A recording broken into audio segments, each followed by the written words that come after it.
নমস্কার, welcome to পুতুল ভান্ডারিস kitchen. এখন প্রচণ্ড গরম, আর প্রচণ্ড গরমে লাউ আমাদের শরীরকে বেশ ঠান্ডা রাখে। একেবারে নামমাত্র তেল আর প্রায় বিনা মশলা দিয়ে সম্পূর্ণ নিরামিষ লাউয়ের একটা রান্না আজকে তোমাদের সঙ্গে শেয়ার করছি। আশা করছি রান্নাটা দেখার পর তোমাদের ভালো লাগবে। ভালো লাগলে প্লিজ একটা লাইক, শেয়ার, কমেন্ট করবে। আর আমার চ্যানেলে নতুন বন্ধু হয়ে থাকলে চ্যানেলটিকে সাবস্ক্রাইব করে নেওয়ারও অনুরোধ জানালাম। লাউ কেনার সময় যদি এইভাবে একটু নখ দিয়ে চেপে দেখে নেওয়া যায়, যদি নখটা বসে যায় তাহলে বুঝতে হবে লাউটা খুবই কচি আছে। আর কচি লাউ যে যেভাবে রান্না করো খেতে খুব ভালো লাগে।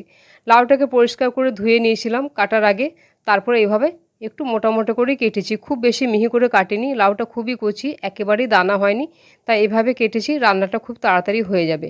আর আজকে যেভাবে আমি রান্নাটা করব, এইভাবে একদিন রান্না করে খেয়ে দেখবে, গরমের সময় তোমাদের রোজ এইভাবে খেতে ইচ্ছে করবে।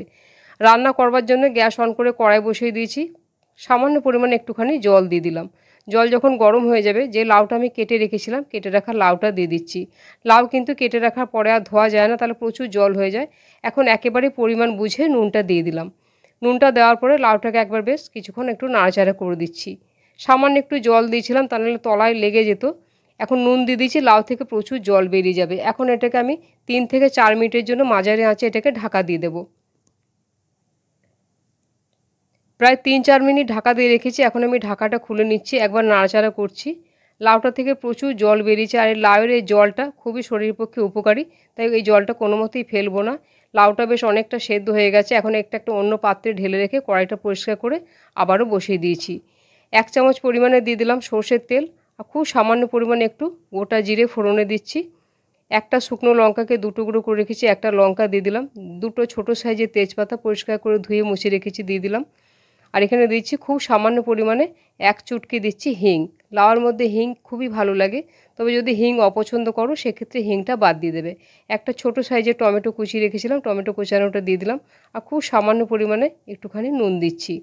এখন টমেটোটাকে বেশ ভালোভাবে একবার নাড়াচাড়া কিছুক্ষণ করে নিচ্ছি।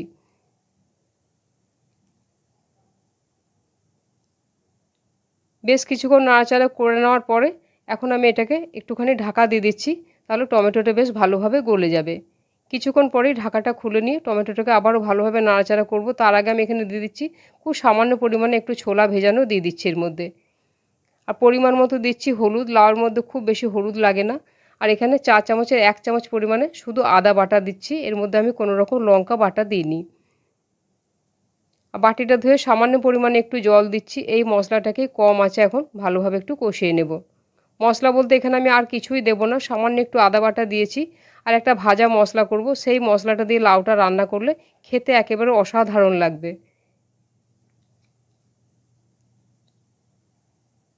বেশ ভালোভাবে মশলাটাকে কষিয়ে নিচ্ছি। আর একটু লাউয়ের মধ্যে ছোলা দিয়ে রান্না করলে খেতে বেশ ভালো লাগে।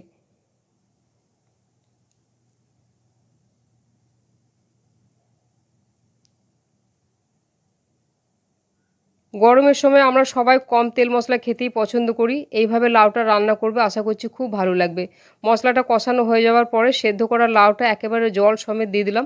জলটা কিন্তু কোনো মতেই ফেলা যাবে না, জলটা শরীরের পক্ষে খুবই উপকারী। এখন ভালোভাবে এটাকে নাড়াচাড়া একবার করে দিচ্ছি।